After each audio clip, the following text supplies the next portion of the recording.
Hi, guys. Welcome to another episode of Something Super Spiritual. I'm your host, Jeffrey Peck. And along with me today, we have Kevin Milsom from the UK joining us. And Kevin, I'm so grateful to have you here. Um, and I was gonna read this bio out for you, first, but let's talk about you. Let's talk about where you came from, your spiritual journey, your near-death experience. Like what was life like before the near-death experience? Um, Thank you for having me as well. It's a real pleasure to be here. Before the spiritual, the near-death experience was in 2018. Life before that, spiritually, if you're asking about that, had been kind of active, very, very active. Um, I stumbled into all of this weird stuff, I guess, when I was a kid.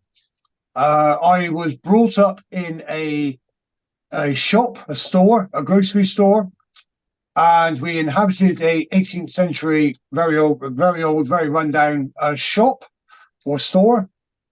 And I was around 7 when I realised that the house was possibly haunted because I used to Oh, have a an old guy who used to come up from our basement and our cellar and come into my bedroom and sit on my bed and just talk to me. And I thought, well, that's a bit weird. That's not your average Tuesday, is it? So I thought there was something going on there. And the weird thing was, I know he was speaking English, but I couldn't understand a word he was saying. So when that you was very odd. when you say that you saw him, did you see him with your physical eyes? A little bit of him, but then I was under the covers as fast as I could get Got under it. Okay. because I had no concept of what this was. I'd never really, the closest I got to ghosts was probably Scooby Doo, Sure. or Casper or something like that. I wasn't into that sort of stuff at all. I was 7. Um, I was into other things, and then that created a bit of a dilemma because I was blessed with a very logical, I guess you would say, in the truest form of sense, skeptical mind. But I need to know the answer to things. And so naturally, I inquired of my mother what this could possibly be. And she said, well, obviously it was a dream. And my brain went, oh, no, it obviously wasn't. So that began a journey, really, which I undertook on my own. And the first thing I did was to go to every library I could find and get out every book, every ghost book I could find, because I wanted to know that I wasn't alone. I wasn't, it felt like I was the only one who had ever experienced this because I'm 7. Sure. And I was scared. I was petrified. And so reading other people's stories allowed me to understand that I wasn't the only one. This happened to apparently quite a lot of people. Um, Obviously, being very young, I decided to put all that behind me. And I decided that I wasn't really going to explore too much more of it. Unfortunately, when I was 11, we then moved to another house in another part of the city where I grew up, Bristol, in the west of England. And that was built on the site of an old monastery, and that was even more haunted than the other one. So Oh, I kind of coped with that throughout my teenage years, but I knew I was too young to be really going too deep into it. I was always been fascinated by weird things and ufology and fable and folklore and things like that. But again, it has to have a substance, an element of truth to it, or I have to be able to find out the truth behind it. And I couldn't get anywhere with the ghost aspects of when I was younger. And I just thought, well, maybe when I'm older, I'll find an answer to that. So I put all that to one side until I decided I was a grown up. And then when I was 21, 22, some doors opened for me. And I met up with an old school friend, and we decided to explore religion, and we decided to explore spirituality. And we spent about a year going around every church that we could find, every faith denomination. We tried each and every one of them because we were looking for answers, purely because we were young and we were looking for answers. And we found some answers probably within a couple of them, certainly within spiritualist churches in Bristol, of which there were at that time about 15 in the city. sure. Yeah, yeah, yeah. And I'd been to one of those before with my mother, who used to go and see one psychic once a year. So I was aware of them, but I was very young and kind of it's just grown-ups talking, so I'm kind of staring around and looking at the hymn book and all that kind of thing. But when I got to 21, 22, some doors mysteriously opened, and we got invited. We went to see a Scottish medium one night, and these three ladies came up to us very mysteriously after the service, middle-aged ladies, and they said to my friend, "Is your name Andrew?" And he said, "Yes." And we're thinking, what's going down here? Right. And she said, his friend, she said, "We'd like to invite you both to a closed circle." And we didn't know what a closed circle was. We'd never heard of a closed circle. So we kind of said, we asked some basic questions, and they said, "Oh, it's for spiritual development and growth." Okay, fine. And we weren't sure what to expect, to be honest. It was a little bit, strange and odd. And then we went, this is 1985, and I went for the first week, and it felt like I was on a roller coaster for an hour. And I'd never experienced anything like this before. And my spiritual development really began from there. Oh, sure. And it developed and developed and developed. And being young and curious, and still being curious at a ripe old age, I just embraced everything and just was fascinated by everything. We had lectures there, and we had a circle every week, and that took us into aspects of physical mediumship. Sure. That took me into healing. And within a year, I was working as a healer in a church. And within 2 years, I was working in the churches as a medium, which wasn't my planned route at all. Okay. I know. Okay. Go on. Oh my God. I love all of this already. First of all, I love that you took it upon yourselves to go explore all of the different religions and all the different churches. Absolutely. And just kind of just see what it's out there, Absolutely. Try it all out. Yeah. That is awesome. I love that. So when you had said that, naturally, knowing you're from the UK, and a lot of my work originated at the UK at Arthur Findlay and all that. Oh, wow. Yes, Arthur Findlay. Know it well. One of my questions was going to be, so how did the spiritualist churches work out for you? And then you just kind of answered that. So I think within spiritualism, the other faith I loved was the Quakers as well. I love the Quakers. But within spiritualism, I think we were looking for answers regarding life beyond physical death. Sure. And I'm going back now also to when I kept going back to 1971, 71, when I'd been aware of the first spirit, not intentionally. And so I kept going back to that, hoping it might answer some questions along the way. What are these dead people? Where do they come from? Where do they live? Why are they bothering me? All this kind of stuff. And then it just kind of took off from there. And I found complete joy within spiritual healing. I absolutely adore that and still do to this day. Yeah. And as I said, oddly enough, although I'd never given a single message, I think I was the only one in the circle who'd never given a message. My mentor told me that in a week's time I was going to be serving a spiritualist church, and I trusted her and put faith in her and my spirit team and just went out and did it. Didn't really have a clue what I was doing. Green as all hell, because I said I'd never given a message. I'd done other things, but I'd never gone, "Oh, I've got Aunt Mary here and she blah, blah, blah," and all this kind of stuff. Oh, everybody else had done that, but not me. I was into the healing and occasionally a little bit of channeling. I think what you call channeling there, allowing my guides to come through. Again, a fascinating journey. And we'd explored a little bit of physical phenomena as well. So, so from 87 onwards, I worked as a medium. And I did that for many years. I did that for many years.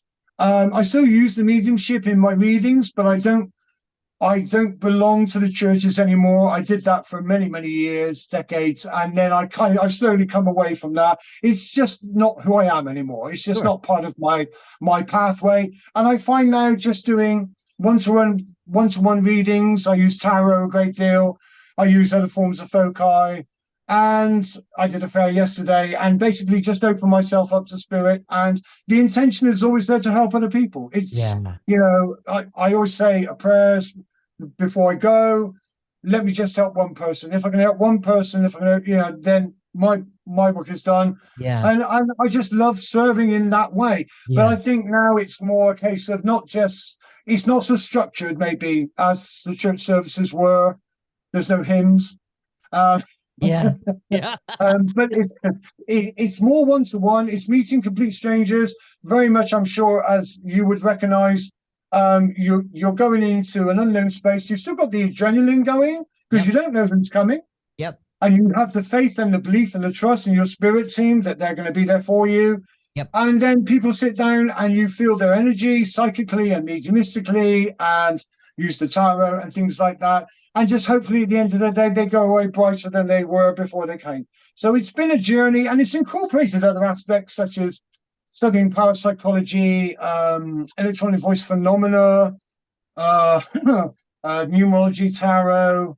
Oh, it just anything that's shiny. I'm a bit like a crow. If it's shiny, I'm going to go after it. Oh, yeah, yeah. I get that. So I also work in sound therapy. I teach meditation because I find there's a connection between everything. Everything Oh my is linked. gosh. Everything is absolutely connected. And if I'm doing healing with my wife, or if I'm taking a meditation session, or if I've got the cards and I'm going blah, blah, blah, and Mary's come through, she's riding on a tricycle, whatever, there's that same energy there. There's that same unconditional love, and it still blows me away. Yeah. It still Oh, blows me away every time. many sort of like years on from. So I find the whole thing completely wonderful, and the best thing is I'm still learning every day. I'm still growing. I've been doing tarot now 45 years this year. I'm still learning. I'm still growing, and I've got a long way to go. So yeah. So when Oh I man. had the near death experience, I'd actually had a breather away from it for a bit to focus on life. I was still writing and doing things, but I'd had some time away from the churches, and we were focusing on life, and then kapow, I got hit by the NDE. So Okay. Okay. yeah. Okay. Okay. Wow. All right. So first of all, I want to acknowledge, I think it's really, I think it's really cool that you had a life of spiritual awareness before this event, you know. Did you, leading up to the NDE, like had you listened to others NDEs Oh my God. and just like I been have fascinated and I have been researching solidly since the 1970s. that's what I thought. And Okay. Yeah. yeah, I read books like There's No Tomorrow. I'm just a constant source of, I just want to learn and grow. Yeah. And isn't it wonderful now that we have YouTube? Isn't it wonderful that we have Google? Isn't it wonderful that we have all these wonderful things? But in the 70s and 80s, it was literally going to the library and coming back with a wheelbarrow load of books, or going to the bookshop and spending my first wages on books and records, Sure. because those were my two interests. And invariably it would be about the supernatural, or it'd be something to do with UFOs or dragons or Yes. Atlantis or something like that. All of it. Oh, that's totally me right here. I mean, you and I, yeah, I just all of it. I can't get enough of it. It's just it's I think again I want to know the truth. I am a logical minded person, very logical. And if I can find a connection between something, or if I can find something where I think, well, there's multiple evidence for that. And I got really annoyed when I was younger. I was probably a bit more volatile than I am now. I would react back when people would say to me, "Oh, that's rubbish because," and I would go blah blah blah blah blah. Now I don't really care so much. But I would try to hit them back with facts and say, but there's so much evidence. Have you not read the book by? Have you not read the book by? Have you not seen the the film, the documentary? And I realized that people are very fickle in their belief. They're very they tend to some people tend to follow a single furrow. Yeah. And I still have that issue now. And then I became interested in psychology and parapsychology, and that helped me to understand how people think, and sociology at university. And that's kind of helped me to understand how other people think, because other people are a bit of a mystery to me. Yeah. Gotta be honest. Yeah. A bit weird, all of them. But I could never understand why people would get set into, say, like a cynical view where they believe nothing, or the alternative of that, where everything is believed without any question or any thought. And I like to be the kind of skeptic in the middle of the seesaw. And I Yes. don't want to go too far to one end of the seesaw. I want to stay on the fulcrum, Hmm. because then I think that alleviates bias. Hmm. That takes away any form of bias. Um, and especially when you're investigating the paranormal, I've done a lot of paranormal investigation. I've got my own little paranormal group, and we go around to the many. We have done like the castles and all that stuff, of which Oh we are my very blessed over gosh. here. The ancient stuff, the ancient stuff, and I used to work in archaeology as well. So Oh my I God. love Okay. doing I love doing stuff that's in places that are 5,000 years old or Oh, 6,000. seriously. Yeah. Oh yeah, yeah, yeah. Yeah, you must come over. I'll give you a guided tour. It's because I've got a passion for history. I've got a passion for a lot of subjects and topics, and I like a good area of general knowledge.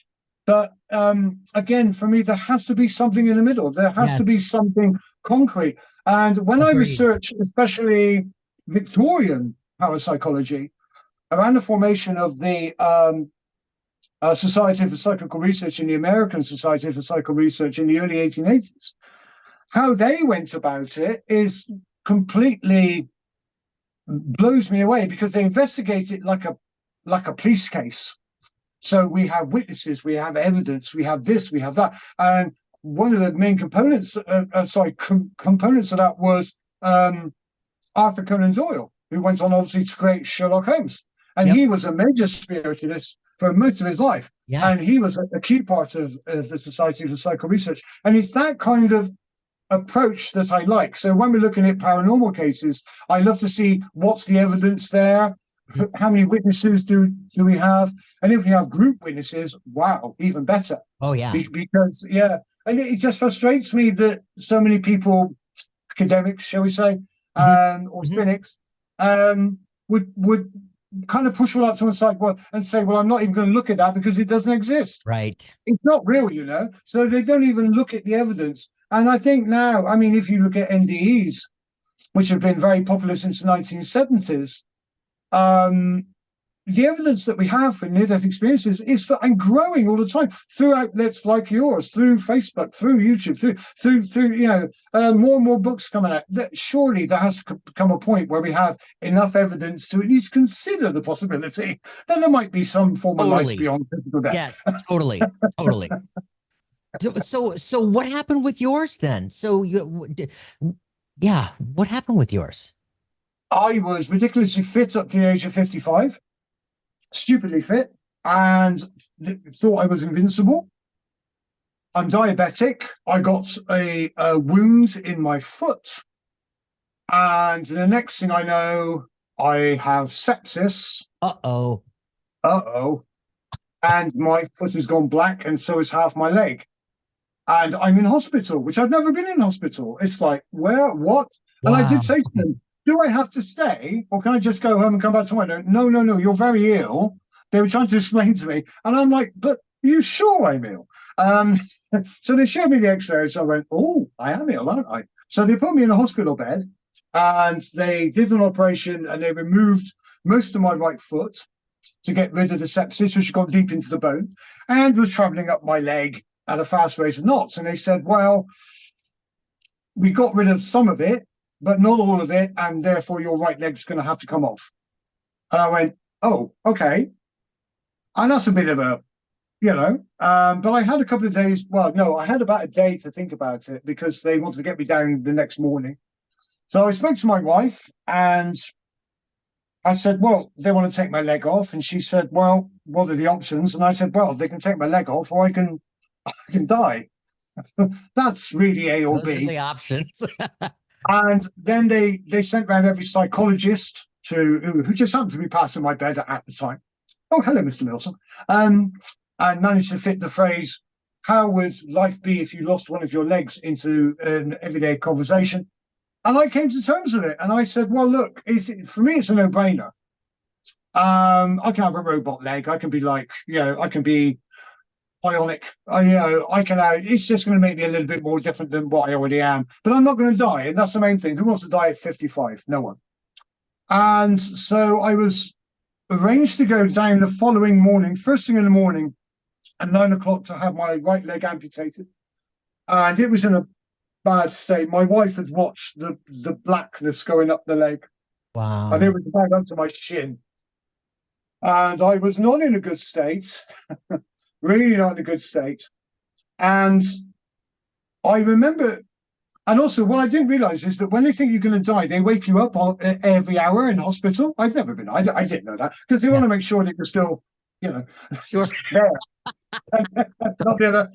Okay. So Yes. I woke up a couple of times, the nurse is screaming in my face and then going, no, no, no, no. And then I go, and they go, and all this kind of stuff. And they woke me up at 5 o'clock to take my blood and test my blood sugar and my blood pressure. And I didn't feel very well. I was in the bed and I didn't feel very well. And I, I'm British and we don't like to make a fuss over here. And I thought, well, I don't feel very, I've got pains in my chest and my heart had given out on the operating table when I'd had my foot operation. And they'd had to bring me back during the operation. So I actually got to hear my foot being cut off, which was a lovely experience. Oh, Yes. Lovely. Luckily, I'd had an epidural, couldn't feel a thing. So otherwise, I think I'd have been screaming. But I was kind of lying there at 5 in the morning. I thought, I've got this pain in my chest, and I've got a little buzzer by the side of my bed. And I thought, oh, I don't like to make a fuss. The nurse has been on all night, bless her. She don't want to come to me and give me some paracetamols or aspirins or whatever. And then it was really like I had sort of weight on my chest, and I thought, well, I'm going to have to make a fuss. Terribly sorry, all this. And I went to press the button, and I fell back on the bed. Because the next thing I know, I'm traveling down a dark tunnel, feet first, at about warp 7, I would say. And there's a light at the end of the tunnel, and I can see the light is causing little bits of light in the tunnel to reflect. It's like going through a freeway or a motorway tunnel. You've got whoop, whoop. yeah. And you can see that. And I'm going warp 7 down this, feet first. I've got 2 perfectly good feet here, which came as a shock. And I'm going to warp 7, and I'm not really conscious of what's going on. I'm like, even though I've got all these books and everything else, I'm like, oh, this is new. This is wow, look at that one. And then I came out feet first, and I was stood in a beautifully white room. And I work as a writer, and I struggle to put words to this experience, even 6 years on. The room felt like it was alive. The floors, the walls, the ceilings were shimmering white, just an incredible white. It was almost too bright to the eyes, but not quite. And I'm standing, I've now got new stimuli. Oh, I'm in a white room. I was going in warp 7, now I'm in a white room. Wow, that is white. And then off to my front and slightly to my right comes running my mother and my stepfather, which also came as a shock because we buried my mother 9 years earlier and my stepfather 13 years earlier. And also at the end of her life, my mother was physically immobile. Couldn't walk, couldn't speak, couldn't think. There was nothing left of her. She was a complete shell of a person. And it was the right time to go. But she had no physical movement. She was bedbound. She couldn't talk. Everything had gone. And here she is skipping towards me like a 9-year-old. And I'm taking this in and I'm thinking, wow, that's a new thing to assimilate. Okay. And it still hasn't dawned on me where I am. Right. Still hasn't. I've got nothing because I'm just taking in. And the weirdest thing, I find that I'm able to assimilate information really, really quick, like data or Star Trek. And I'm analyzing everything. My eyes are everywhere. And I'm now having these inner dialogues with myself. And I start to ask the question, where am I? I thought, well, that's a good one. I haven't asked that one. I haven't thought that before. And then there's my mother. Why is my mother there? My mother comes up, and she was very, shall we say, chatty when she was alive. She was very talkative, like a Gatling gun. But she was very talkative, and she's now yabbity yabbity yabbity yabbity yabbity yabbity yabbity. And I'm now taking that information in as well. And she's telling me about the world of spirit. And she's talking about the world of spirit. And she's telling me, my mother loved nature and animals and trees and flowers. Oh, she adored them. And she's so animated. Oh, you should see the flowers. Oh, you should see the animals, the colours, the tree. Oh, man, in it then. And she's talking to her husband, who isn't allowed to get a word in edgeways. And she's going, isn't it lovely? And he's going, and she, oh, the trees, oh, you should see the skies. And I'm taking all this in as if my brain's going in slow motion, but again, assimilating all this information very, very quickly. And I start to have, I guess you'd call it a life review, a mini life review. And something dawns on me that I'm not in the physical realm. And in front of me, there's a door cut into the wall, very thin, very, very cut into the wall. You'd hardly notice it. And I'm looking at that door and I realize that door is a barrier. And if I go through that door, goodbye. I'm over there now. I'm one of them. If I go back, then that's fine. But I realize that the choice is mine. And so I started to ask myself some fascinating questions. Well, my mother is doing a really good sales thing on how wonderful spirit is. Oh, it's amazing. You'll love it. And all this. And I'm thinking, it sounded blinking tempting. It really did. I can't wait to go. Yes. But I started doing this review and I started analyzing my life. And okay, I've had jobs, I've had a family, I've had children, been married 30 years. And, tick, tick, tick. And then I get to my creative side, of which I love creativity. And I've always been creative since I was a child. And I get to that part of my life, and all of a sudden things get a bit sticky because I realized that I've been not lazy, cowardly. I've been too reticent. I've been too shy. I've not believed in myself enough. Yep. I could have written all these books. I could have composed all this music. I could have done this. I could have built that. I could have done that. And I've maybe done 3-4% of it. I haven't done anything else. And I'm thinking, that's not good. And my mother has now realized that I'm not talking to her, that I'm not listening. I'm completely in my own little bubble. And as usual, she said, well, you're not blinking listening to me, are you? And she said, well, if you don't listen to me, listen to him. And I'm thinking, I'm still analyzing all these thousands of computations and equations. And off in front of me and to the left, the door opens and in walks a man. Or I would say he actually floated in, actually. I didn't see his legs touching the ground. Now, I'm not a Christian. I'm not a Christian. I love learning about religions, and I'm fascinated by them in a historical, psychological, sociological context. Sure. But I've never subscribed, I've never really subscribed to one faith. I'd rather be like a unifaith. Sure. But if I had been a Christian, I would have said that was Jesus of Nazareth, because he could have entered the Jesus of Nazareth lookalike contest and won hands down. He was the deal.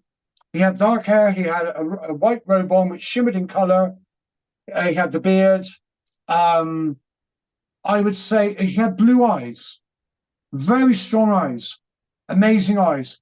And he came towards me, and I recognized him simply as a master, a teacher. I didn't call him by name. I didn't know what his name was. I wasn't really interested in his name, but I was fascinated by his power. Sure.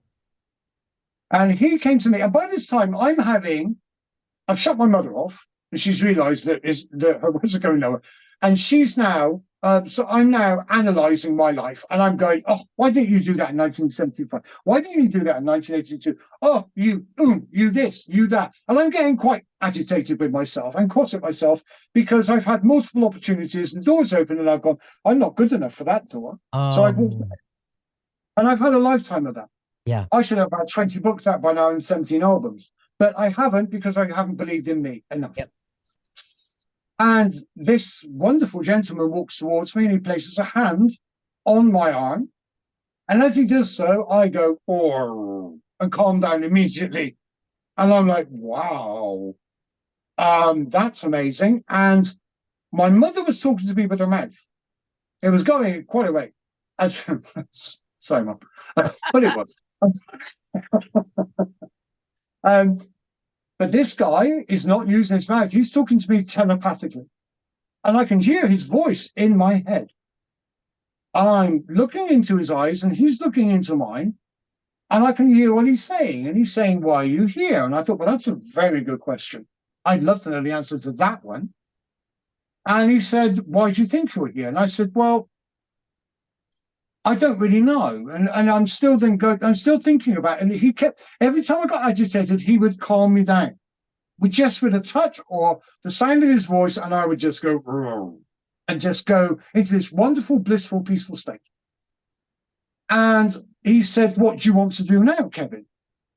And I said, "I want to finish things that I created. I want to write a book. I want to do this. And I started telling him about all the things in my mother's machine gun tone, all the things I should have done in 1982, 86, 87, 94, 92, 2002, all this kind of stuff. And the more, again, I'm getting animated, and he's just, "Whoa." And I'm like, "Okay, what do you want to do, Kevin?" He kept knocking it back to me like a tennis match. And I said, "I want to go back. I want to learn. I want to grow. I want to do things. I haven't done 95% of what I want to do." Yeah. And again, this thought come in, this wonderful voice came into my head. "What do you want to do?" And I said, I think I want to go. Yes, I do. I want to go back. And I think my mother was disappointed because she wanted me to go through and see all the dancing flowers and the singing trees and all that kind of stuff. And I said, "But I need to go back because I knew I hadn't achieved what I wanted to achieve creatively." And he asked me one more time, and he said, "Are you sure that's what you want to do? Tell me again what you want to do." And I said, I want to go back. I need to finish stuff." And he looked at me with these amazing eyes, and he nodded, and I'm back in my bed. And about 15, 20 minutes, I think, has passed. I've now got 3.5 hours before my operation. I've got tears coming down my cheeks. Oh, I'm sure. I'm sat in my bed on a ward. Nobody else is awake.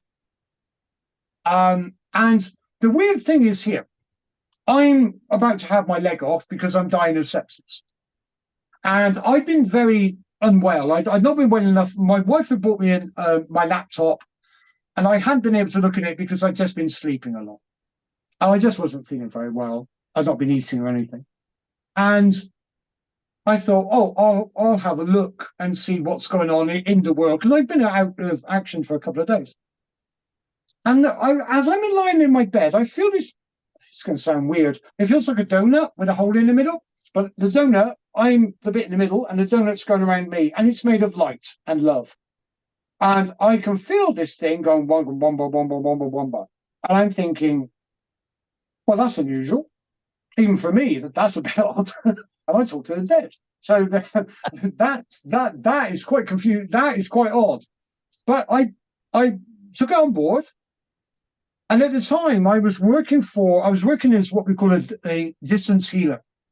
Yep. And I worked as part of a group, and there are about 1,000 of us online all around the world, and we would get cases every week, and we would send out our healing love to those places in India, Australia, Britain, America, wherever. Yeah. All people, all races, all illnesses and creeds, blah, blah, blah. And it was a completely free thing. And I really enjoyed doing it. And I ran a group of about 25 there. And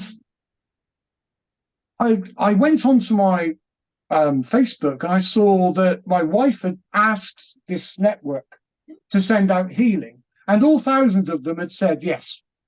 I then went onto Facebook, and my wife had put up a message the day before, which must have been horrible. I was oblivious. Basically, Kevin is fading fast. I don't care what your religion is. I don't care if you're spiritual. I don't care if you're atheist. I don't care if you're Christian, born again, Pentecostals, Jewish, Hindu, doesn't matter. Right. Can you please send him love and prayers? And boy, did people respond in their hundreds. So I'm looking at these messages, and I'm feeling this love around me. And I thought, that's incredible. That is unconditional love. And again, it's like, woo, you know? Yeah, I can feel the emotion. Yeah, it's yeah. And I had another, well, say about three and a bit hours to the operation. And my foot had been, the day before, just horrible, really horrible. And they'd removed half of my foot, and it was just a hollow shell, really. I had 2 small toes, which don't really do anything, and everything else had gone. I had some bones. Some of them were in the right place somewhere. It looked like something out of a horror film. And I then had 3 hours to kind of like sit and contemplate. I said goodbye to my right leg and everything else and all the fun times that we'd had. And I came to terms with the fact that I was going to be one leg short than when I went in. And I was fine with that. I was okay, because who wants to die at 55? Right. It gets to 9 o'clock, and the surgeon who'd saved my life come in. Wonderful man. And he came up to me, and he was very straight talking, as am I. And he knew that I liked him. I liked him to be blunt with me, and not, I don't want you to blow smoke up my, you just tell me how it is, mate. Totally. And he said, "You right for the big chop today then, Kevin?" And I said, yeah. Okay, he said, "You sure? You've seen the psychologist?" "Yeah, seen the occupational therapist, seen the psychologist, seen all the nurses, spoke with my family. I'm good to go. It's my choice. I don't want to die. I'm going to have my leg off." He went, "Okay." And he went on to do his rounds. And a nurse came over, and I'd not seen her before. She was a head nurse. She'd been away on holiday. And he said to her, "Have a look at his foot." He said, "You won't see anything like," because it was the worst injury to a foot they'd had in a hospital, where the leg had not immediately had to go and chop off. It was just ruined. And he said, and so therefore, they didn't see it very often. So therefore, my foot, in all its horrible forms, was famous for a day, because all the student nurses would come out going, "Click, click, smile." So they would take selfies with it, because they had not seen it in real life, only in drawings, only in books, only in textbooks. Wow. So they'd never seen one. And even though I had nothing there, I still had a tendon, and they'd say, "Make your big toe move." And I said, "I haven't got a big toe." "Go on." So I think about doing it, and my tendon would go, bum, bum, bum, bum, bum, bum, bum. They go, "Oh, way, wicked. Oh, it's brilliant. Click, click, click, click, click. Thanks, mate." And I'm like, "You look sick, show, why don't you?" But I was fascinated as well, because again, it was like, oh my God, what is that? Anyway, 9 o'clock, nurse undoes all my bandages, and there's red stuff all over the place and everything else. And he said, "Oh, look at that, look at that." He said, "Oh, it's a hell of a state." He said, "But soon, legs coming off." So she unwraps it, and she's looking at it like that. And I'm thinking, is that good? Oh, well. And she went, "Doctor, can you come here, please?" And he said, "Oh, I've got loads of work to do, nurse. I'll be back to wheel him down to surgery in a minute." And she said, "No, you need to come here and see this. Something is not right with this." And now I've got a vested interest. What the hell's going on down there? What's happened? Even I'm now getting worried. She said, "You need." She was really adamant with him, and he came, "Oh, for goodness sake, nurse, I've got lots to do." And he looked at it and swore. And I thought, well, that's not a good sign. That can't be a good sign. So now I've got a vested interest. So I'm now, "Excuse me, you need to blink in, well, bleep, bleep, tell me what's wrong with my bleep, bleep foot." And he said, "Well, look for yourself." And I thought, well, I don't want to look at that horrible thing again, that black, grey, green thing. I looked at it, and I'm not being funny, it was so pink I could have ate my dinner off it. All traces gone. Everything had gone. All trace of sepsis. Poof. And he looked at me, and by my bed, I had a pile of spiritual books, all about the ghosts, spirits, exorcisms, all this stuff. Because my wife had brought it in and said, "I'd grab some books off your bookcase, just thought you might like to read them," while I'm lying there going, what day is it? And so he's looking at the books, and he's looking at me, he's looking at the books. And the nurse said, "How do you explain that, doctor?" And he said, "Well," he said, "the human body," he said, "it's a wonderful thing, nurse, isn't it? The human body, Kevin," he said, "oh, it's a wonderful thing." Anyway, he said, we'll just cancel the amputation. And because you don't need it now, because there's no, and he's gone outside and they're talking, and I can hear that kind of go, "How the hell's that happened?" And then they came in and they said, "Right, well, your foot is still in a pretty bad place. You're going to need plastic surgery, because it's a hollow. It's like a cup. So I can look down at where my toes were and see my ankles." Oh my gosh. Wonderful. Okay. I know, lovely. Sorry, just in case you're having your tea. Red it was. And so they said, there's no matter in there for it to heal. It can't knit itself together because there's nothing in there. And I said, "Well, could it heal?" And they said, "No, no, no, no, no, no, no." 2 weeks later, they transferred me to another hospital, and it started healing by itself. And they went, Okay, well, that shouldn't happen because there's nothing in there. And then 3, 4 days later, it half filled itself up. Oh my gosh. And they said, well, it's still going to take about 9 years to heal. Took 4 weeks. Took 4 weeks to heal. What? That's what they said, or words to Oh, that effect. They said that, or words very similar to that effect. wow. And they went, but there's nothing in there. It cannot heal. There's no matter. You know, the only one who understood me, well, the nurses, some of the nurses understood me. Doctors, no chance, far too cynical. Sure. Nurses kind of got it. I think they've seen this before. But I had a lovely hospital chaplain come round. And I was lying in my bed one day, staring at the ceiling, because there's not a lot to do in a hospital bed. And she came in and she said, do you mind if I come in and we have a chat? I said, no, you come in, because you just grab at anybody passing by, the cleaning lady, anybody, you just grab, because you're so devoid of tact and communication. Yeah. And I said, oh, please come in and sit down. She said, are you a Christian? And I said, no, I'm not. I said, I'm sorry to tell you, but no, I'm not. She said, do you believe in God? I said, oh, yes, absolutely. Absolutely. And she was a trained medic. And she said, I've seen your notes, you shouldn't be here. You shouldn't be here at all. And you definitely should have one less leg than you have now. And we sat for an hour and we prayed and we talked about the healing power of God's divine unconditional love. And we prayed, we held hands, and she said, something weird happened to you. She said, I can probably understand it better than most because of my faith. She said, do you have a strong faith? I said, oh my God, yes, absolutely. Rock hard faith.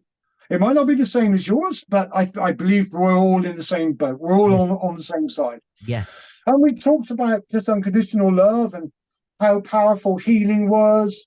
And I didn't tell her about the near-death experience or anything like that, because I thought I might be pushing it over the boat a bit. But yeah, and I left hospital just after a month, and it's been healing ever since. It just continues to heal. It just continues to get better. I do wear an orthopedic boot, but apart from that, and I do have to have it checked every 2 weeks. But compared to what it was, which is basically nothing, it's an egg cup. It's a hollow Easter egg, and now all of a sudden, now it's full of stuff. Where did the stuff come from? No one knows. But the human body is a wonderful thing. Wow. Fascinating. I know. Yeah. You're I good. mean, like so much in there I hit me know. emotionally. Like I just like sitting here, I I could think just I bust feel. a cry. It's like it's so beautiful. And so while you were there, this man that you were with, like if he was Jesus or whatever his name would have been, did you feel Yeah. like he was your guide, or did he feel, did you? As soon as I looked at him, I knew that he was a master soul. He was Yeah. a teacher. I assumed, because there was an element of familiarity about him, and so I thought, oh, maybe he's one of my spirit guides. And maybe he's one of the guys that I've worked with in healing, or maybe with mediumship, or something else, or this, that, and the other. Because there was a familiarity. Maybe it was the energy. I don't know. But he was beyond anything I've ever envisaged in terms of power, Sure. empathy, love, light, compassion, patience with me, with all the stuff I'm gibbering at him. And he's still grounded, and he was interested only in my well-being. He wasn't interested in anything else other than my well-being, and was I okay, and was I going to be all right, and was I okay, and that came across in waves. I would see him as a master. I have no idea who he is. I mean, people say, oh, it sounds like Jesus, and a couple of people have said, oh, that was definitely Jesus. I put my hands up and said, I don't know. If that was Jesus, fair play. If Sure. that was Jesus. But all I can tell you is that was a master soul. That was a wonderful, timeless, ageless soul who must have endured many, many lifetimes of learning to get to the spiritual advancement where he was then. And I was just blown away by it, even afterwards, just thinking about it. And I've had 6 years to think about this, and it plays. I mean, normally I can't remember dreams at all. I can't remember them after I woke up. This is still fresh in my mind 6 years on. Every detail of it is fresh. And I just felt like I had to come back and start doing stuff and be bolder and be braver. And that's what I tried to do. I've had issues because I still got, obviously, there's part of my foot that's missing. I've had to deal with the emotional side, the mental side of coping with that. I'm partially disabled. I've had to cope with terms of that, of losing, of looking at part of my body that isn't there anymore. I've had to come to terms with all sorts of things, with the diabetes, etc., which I've been battling now for 15 years. But I've turned my life around. I've changed it. I'm not the same person I was in 2018 when I went down that tunnel at Warp 7. I now create things. I do things. I make things. I build things. I write things. And I'm looking to do more of this all the time. And I hope I live to 187 so I can do a hell of a lot more. I get more. I think everyone who comes back from near death that I've spoken to, the one thing we all agree on is that life is fragile and every day is a gift and a blessing. And therefore, every day should be treated as if it's your birthday and Christmas rolled into one. Make the most of it every day. Even on days when we wake, I'm not feeling very well, my diabetes is hitting hard, I've got other things wrong or something like that, I'll still try to do one thing. I might not do 20 things that day, but I'll do one thing. And then I can say, well, at least I've done one thing today. And I think it's a different mindset. It's a different framework. I now want to help people. I want to create things. I want to build things. And I'm doing that. I've been doing that since 2019 when I came out of hospital. I've been building Facebook groups. I've been learning and studying and getting certifications. I've been writing. I got my first book due out this year. I've got another novel which will be out next year. I've got about 6 books partially written after that. I've got other things, non-fiction, fiction books. I've got music that I want to compose this year to get back into that. I'm starting to get myself out there doing more readings. I'd shut myself away. Yeah. Because who wants to listen to me? Who wants to listen to me, Jeffrey? No one wants to listen. I do. Yeah. but that's how I felt going in. All these other people do that stuff. I don't do that stuff. I'm not good enough to do. My light doesn't shine that far. Good Lord, it's enough for me to get out of bed in the mornings. So I was in a very down place. Although I'd had, oh God, this is going to sound weird. I'd had a weird event in 2015. And I can't think of any other way to name it but my calling. And when priests get a calling, I went through about a 3-month period. I wasn't doing anything spiritual. I'd walked away from it. And I couldn't, every time I closed my eyes, I would get this overriding urge, and it became my calling. And I got to the point, I even applied to be a Christian minister, or a vicar, as we call him over here, or a priest, because I wanted to serve God. I even looked into, I remember typing into Google, can you be a monk and take your wife along with you? Oh. Because I didn't know. That's what Google's that for. Fair. Totally fair. Google. Because I thought, well, we might get a nice 2-bed, sell. She'll mingle, it'll be fine. Yeah. Because it was that duty to call, that service. I had to serve. And I wasn't serving at the time. And I now realize that was a couple of years just before my NDE. And now I'm doing that. I'm answering that call, and we are helping people. Maybe only in small groups, but online we've got maybe 1,000 in our group nearly. I've got other groups. I've got paranormal groups. I've got a spiritual upliftment group because I hate the news, and I only put good things in that about how wonderful nature is and how wonderful people can be, and kindness and compassion, because I think people need to hear that. Because I don't know about you, I can't even look at the news these days. It flatters me. I don't recognize these people. Who are these people? I don't know who they are. I don't know who they are. So I created a spiritual upliftment group on Facebook. And then I set up a group called Life Beyond Life on Facebook. And we deal with all aspects of parapsychology and spirituality regarding life after death. So we talk about anything ranging from EVPs, after-death communications, near-death experiences, deathbed visions, ghosts, spirits, mediumship, healing, anything that's in that parapsychological post-mortem survival bit, where we can try to help people who are suffering with bereavement or people who are scared of death and dying, of which there are a phenomenal amount. Yes. And I was going to write a book on it based on, because I've got thousands of accounts from people. And I started to write a book. And then 2 years ago, I did a YouTube podcast with a fellow countryman of yours.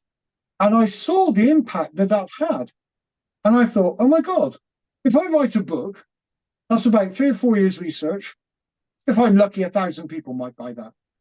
And overnight, my podcast hit 26,000 people. And I thought, oh, that's the way. I can see what you're doing now. Yeah. Because 20 years ago, it's booking website, isn't it? All the way. It's booking website. Yep. Now, social media is so phenomenal. And how wonderful that you and, us can spread that word out there and get the word out there. Life goes on beyond that. Look for the evidence. Look for it. And live it, and don't be afraid of it. Don't be scared of it. And it's such a shame that more people don't do that. Yeah, it's true. I mean, it is. It just like it. I can feel it from my inside out.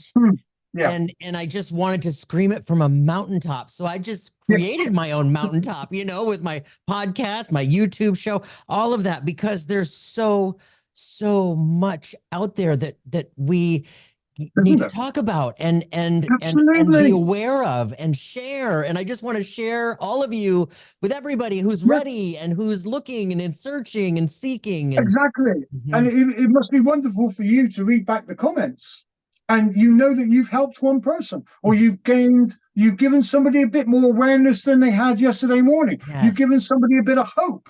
You've given somebody the hope that they're going to see their loved one again, their brother, their father, their mother, their pet spaniel, whoever. Death is not the end. It is not the end. We do go on in some form. And, I got into parapsychology about 10, 11 years ago. And I thoroughly enjoy it. I do enjoy it because it appeases my logical, skeptical mind. But I can also see that there's work is needed.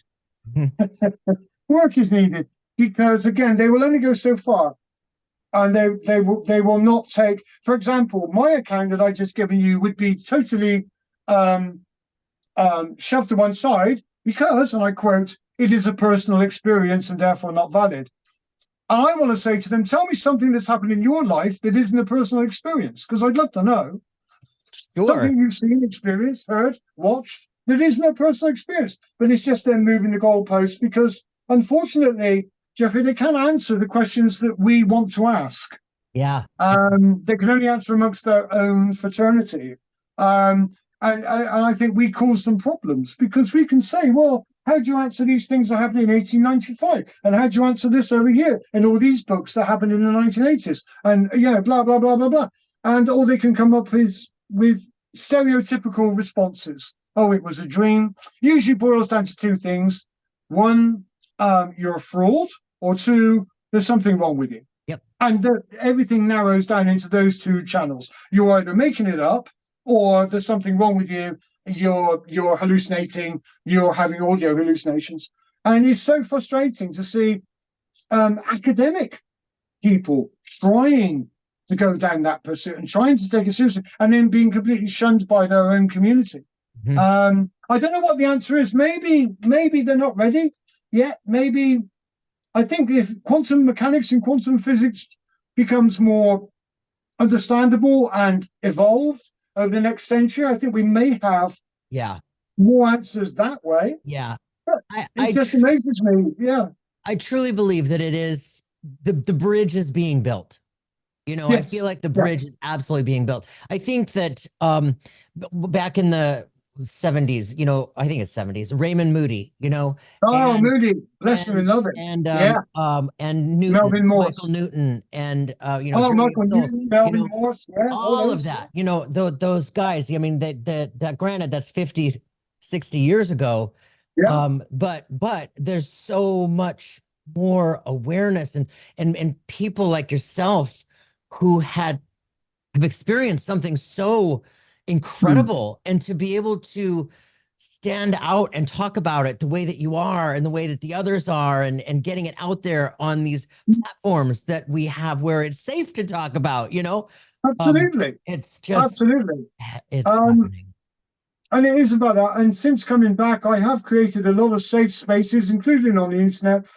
But I think people need to be in a safe space. I don't know if you find this, because I know you work as a medium as well. Mhm. But people would tell me that this sounds like a really bad TV show. People would say the funniest things. Um, and they would not tell, they would have a like an after death communication with grandma. Grandma floats into the window or something like that, or they turn around and grandma's there, and they wouldn't tell a soul. Don't tell the wife, don't don't tell the husband, don't tell mother, don't tell father, don't tell the dog, for God's sake, don't tell the parrot. um it's going to be everywhere. But they would come and find me after a service and go, excuse me, can I have a word with you? And they would tell me everything and then swear me to secrecy and say, and all they would want to know is, am I going mad? And I'd say, no. Mm-mm. And I'd say, what you've had is it's called an after death communication. There's a wonderful book called After Death Communication, written by Bill and Judy Guggenheim, I think in 1996. Go and get that out, or go and get this book, and you'll read thousands of people who've had this like you. So I'm not weird then. No, no. Well, yeah, you are a bit, but but, but they're not going to lock you up. That's and they go, No. oh, don't you tell anybody, mind. Okay. But it's funny, isn't it, that people will have that. I've had that.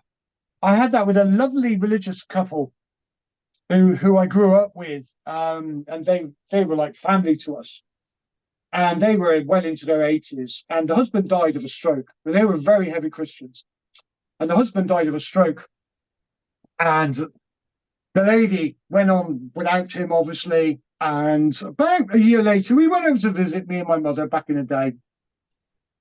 And she said, Kevin, can I have a word with you? And I thought, oh, because that usually means I'm in trouble. And she said, I had a funny experience the other night, and I know you know about this weird stuff. Mhm. She said, could you explain it to me? And I said, yes. And what had happened was very common ADC. She'd been in bed. She put herself to bed about midnight. She had a little book, and she felt her husband walk into the room, and she physically felt him get inside the bed with her. And she felt the warmth of his body next to her for about a minute, and then it faded away. And she said there was even a little bump in the bed. She said, is that natural? Is that normal? And I said, oh, God, yeah. It happens all the time. And because I read, I said it again, it's called after communication, blah, blah, blah, blah, blah. Oh, that's all right then. And we never spoke about it again. But she just wanted that affirmation. And Yeah. again, coming from a strong religious, you know, because the poor couple, I made them come because we got married in a spiritualist church. They came to our wedding and they were like, oh, I just wanted to go to the front, go, bring out the goat. Just to wind them up. Which is my sense. But they were looking around thinking, oh my God, what's going to happen now? But then Um, afterwards they said, oh, it's not as bad as we thought. It's actually quite a nice little plane. I said, yeah, there you go. So, I'm fascinated by that as well. If people can kind of adopt a more sideways, a more lateral attitude towards other faiths and religions, and my God, does the world need that at the moment? amen. Amen to that. Amen. Amen to that. We've been talking for almost an hour, and Oh, have we? there's Oh, so sorry. much that I still want to talk to you about. I didn't even start yet. I know, and That's there's chapter so many one. things. Chapter two. No, no, go Um, uh, uh, when you came out of it, and especially years later, 6 years, here we are 6 years later. on. Um, Thinking about the master teacher with you, that Mhm. Jesus figure, Okay. Have you experienced him or felt him since? Have you felt that presence in that familiar way since you've been back? In some ways, yes. Oddly enough, I'd felt it before. Ah, I felt it. Chapter 17, the early years. In 1986, I had an amazing, probably equal to my near-death experience. I had an amazing out-of-body experience where I felt, and might sound a bit like I've been smoking mushrooms or something, but I felt I touched the face of God, the hand of God. mm-hmm. It was that powerful.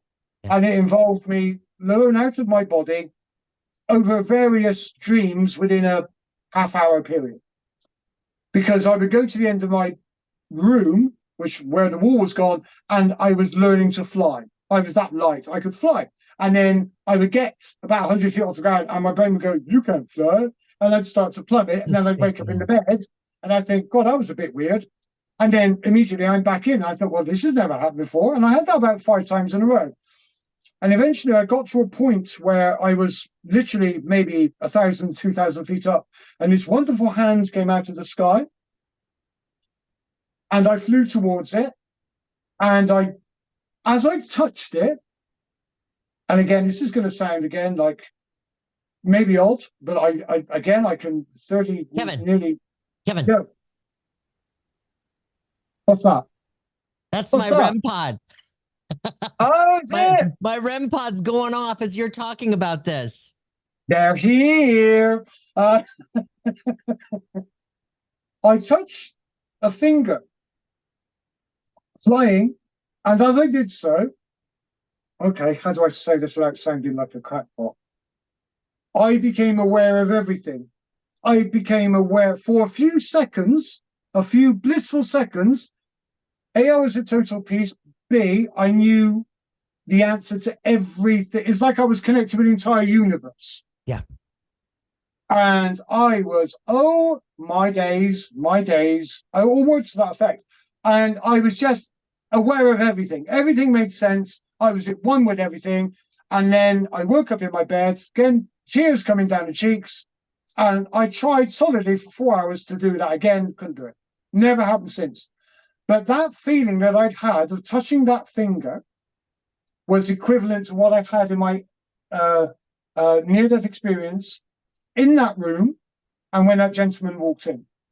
That was wow. Wow. I remember this one. I would say since then, yes, I teach meditation now. We teach meditation both in public and online. We teach on a Tuesday night, we teach Wednesday nights here. And we're just about to set up some new groups in the area as well and do some workshops. But when I'm doing meditations, what I'm trying to do is partly use my sound therapy, music therapy, a little bit of hypnotherapy and meditation. And I'm trying to recreate that feeling that was in that room or when I was in that sky. I'm teaching people to let go of the physical, find that lightness and connect to everything. So I use VAM, I use voice and music. I use a lot of frequencies and solfeggio frequencies, but I'm trying to allow people to have, I guess you'd say, obviously an artificial, but they are in a wonderful, peaceful space where they can let go. And we started one up during lockdown online, and it started off with people, just sitting for meditation. 4 years on, we've got physical mediumship going on in there. We had transfiguration on Tuesday, where somebody's face completely disappeared and came back again. Half of my wife's face disappeared. We've got people giving. It's gone to such a depth that people are that connected. They don't need me going blah blah blah. They're gone, and they're going deeper and deeper and deeper and deeper and deeper. Yes. So now we have to set up a physical group, and now we have to set up a healing group. And now we have to set up this, and now we have to do workshops. And I love it, because bring it on. As long as I've got the health to do it, I'm no spring chicken anymore, but as long as I've got the health to do it, I'm going to jolly well do it. And if I can't do it, I'm going to write about it. Or I'm going to You know, I'm going to start up my own podcast and talk about it. I'm going to do something about it. I'm not just going to sit here and go, somebody else could do that. I'm not good enough. You know, my light's only that big. Those days are gone. A tough lesson to learn, but a great one. A great one. Yeah. You know, I love all of that. I love all of that. There are so many things that I resonate with in that. I myself have experienced a number of spiritually transformative experiences, the STEs, very similar to what you were just talking about, where, you know, you weren't on anything, but then this happened. and I've seen, you know, I have seen the hand come out of the sky before. Oh, have you? Yes. So you talking about that is oh just wow! like, I'm not trying. I think I've only ever met one other person who's seen that hand. yeah, I've never heard anybody say that. So I just like, wow. That's lovely. That's wicked. Oh, Yeah. wicked. Yeah. But then I'd never met anybody who had seen the White Room. Yeah. Because on all the books I've researched on near-death experience, I'd never heard of a White Room. And then somebody wrote to me and said, that White Room you were going on about, I've been in that one. And I went, have you? Because I'd never heard of it. And so what's really weird is that if I had planned and written, like I do with script form, my Kev's near-death experience, 2018, it wouldn't have gone like that. It would not have gone like that. I would have gone for probably a more stereotypical one. Sure. The tunnel would have been there, but there wouldn't have been a White Room. There wouldn't have been a guy coming through the door. I'm not even sure my mother would probably have been in it, but I would have probably been in a forest full of animals by a river with my Native American guide and aliens and all that kind of stuff. But I'm in a White Room, and I think that's why I didn't process the fact that I was deceased at the time, because hang on, this is not in my subconscious memory. I'm in a White Room that's glowing and it feels like it's alive. That's weird. But then again, learning and growth. It's all about learning. And I just hope that people can, you know, latch onto these experiences and just get some hope from them. And that, as we said before, that life goes on. This physical world is a school, whatever you want to call it, a university, school of hard knocks. We learn our lessons, we dust ourselves down, and then maybe we come back again. I don't know. I don't really go, I have ideals and things about that, but I don't know. I will put my hand up and say, I haven't got a clue. Sure. I know that there's stuff beyond. I know I'll see my mother again. I know I'll see my lovely dogs and my cats and my animals again. I know I'll see my friends again that I've lost. And I know it's going to be a wonderful thing. Yes. I have seen my mother since, and every time I see my mother now, bearing again in mind she couldn't walk. Every time I see her now, she's on a table dancing the can-can. Wow. And I just think that's brilliant. What a really good way to say, I'm all right. Totally. So, Kevin, where can people find you? You mentioned these Facebook groups, so let people know where they can find you and join in. Absolutely. There is a private group on Facebook called Life Beyond Life. That's been going for 5 years this year. We have nearly 1,000 members. It's a safe place to come for people to share their stories. Just listen to. I put up a lot of historical experiences from the 1850s onwards. I think the earliest one I've done is a 6th century near-death experience. We have, and in that group, we have an online Tuesday night meditation. That's for British, mostly for British because of the timing. I do also occasionally have an American one, which is more like midnight, more like this time. And that's usually on weekends, so that we can have our transatlantic friends come in. We have a couple of people come in from Canada and America. The Spiritual Upliftment group is again a private group, and that's on Facebook, and it's called Spiritus Post. And people are welcome to join that. And that is just all stuff that I find online every day, and it's joyous, it's wonderful, it's spiritual, there's nothing horrible in it. It's all about, look at this human being, look how wonderful they've been, look at these animals, aren't they? Look at nature, isn't it fantastic? Isn't it, here's some kindness, here's some compassion, because I think we need that. I just think we need that so flipping badly at the moment. Yes. and people are welcome to find me on Facebook, Kevin J. Milsom, and just come and have a chat. It's just nice to meet people of a like mind. Yeah. And I've always got time for people who have questions, because I've got millions of them. I've still got billions of them. Oh, And totally. hopefully, by the time I go over, I'll have answered maybe a few of them out of those billions. But I know that the spiritual journey is long, long, long, long, long, long. But I admire anybody who takes time out to share their light, give their light, or just inquire about the light. What Yes. do you think might happen? What do you think? And it can be, some people say, "Oh, I can't ask that. It's stupid." Will I have a spirit guide? And we say, "Yes, you will have a spirit guide. You're not being stupid. Everyone has spirit guides." And some people are afraid to ask because maybe they've gone into other Facebook groups and people have put up a load of laughing emojis, or they've told them to get lost, or they've done something in there. And so, it's still in some places, it's a topic that's, you're kind of walking on eggshells sometimes with that topic, because you still got to deal with people's egos, Yeah. and their bias and their self-belief system and their downright rudeness at times, Yeah. and their lack of ability to communicate evenly and fairly and intelligently. Yes. And so I think the more that, you can do things, and I can do things, and we can do things, and we just get the word out there, and all right, it's going to be a trickle. But in 10 Yes. years, that becomes a stream, becomes a river, becomes an ocean.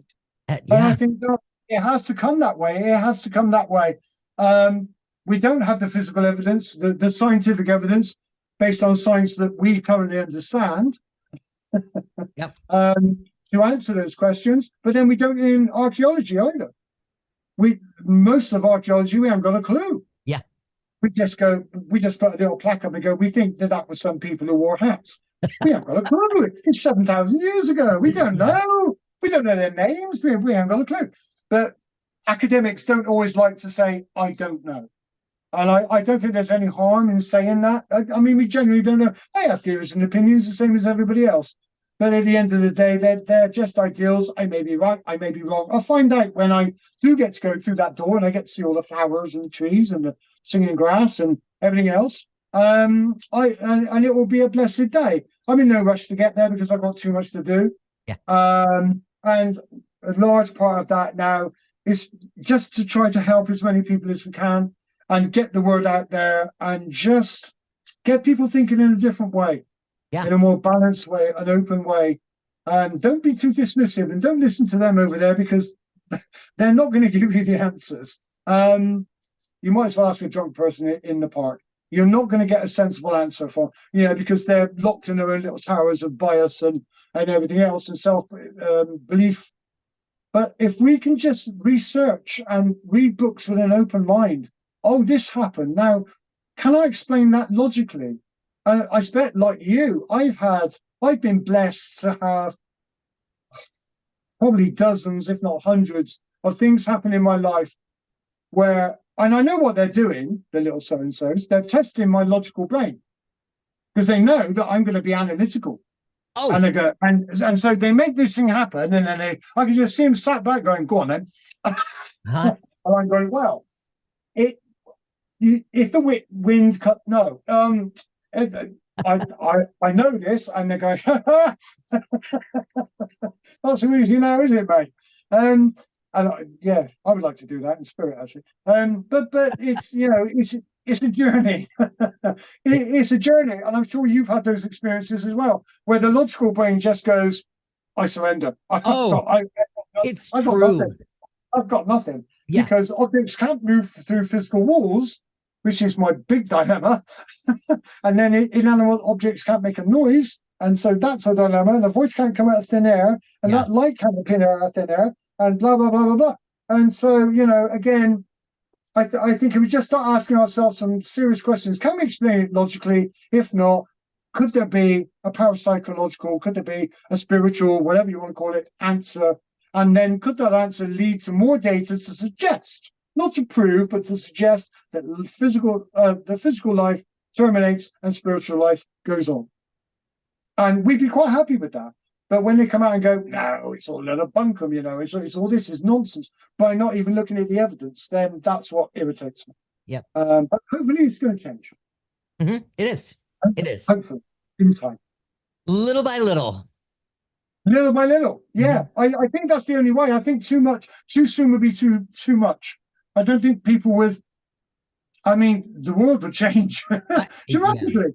The world would change enormously, and maybe not for the better at the start, because a lot of people would not be very happy with this news, would be very unhappy, and would probably rebel and fight against it. Oh, completely. It would fry. Tend to do. Totally. Circuits would fry.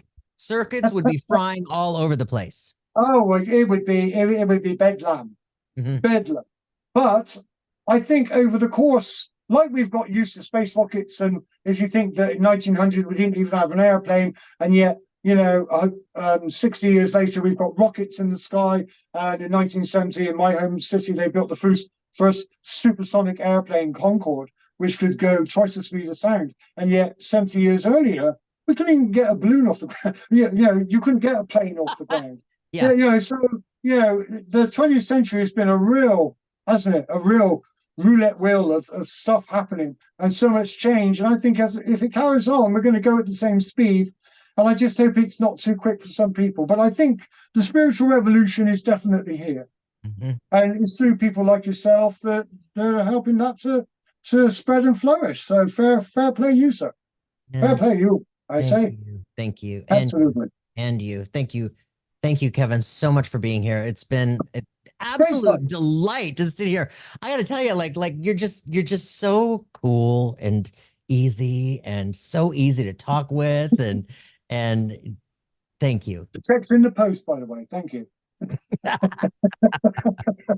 Well, I would love it if you would come back and talk to us more. Absolutely. Anytime, anything. Yeah, absolutely. It's just a joy, and I thoroughly enjoy it. And it helps me with my communication skills massively. Bearing in mind, I couldn't really speak till I was 21, 22. So I'm making up for it now. Oh, wow. Yeah, I'm making up. I had a terrible speech impediment. I couldn't speak till probably, not properly till I was in my 30s, really. So am I making up for it. Run for cover. But yeah, I think the more that we can get the word out, and the more that we can do that. And again, it's about meeting people of like minds. It's about, and I had this yesterday when I did a spiritual fair. I met some wonderful people on different pathways to me, but we could all relate, and we could all agree that there was connectivity there.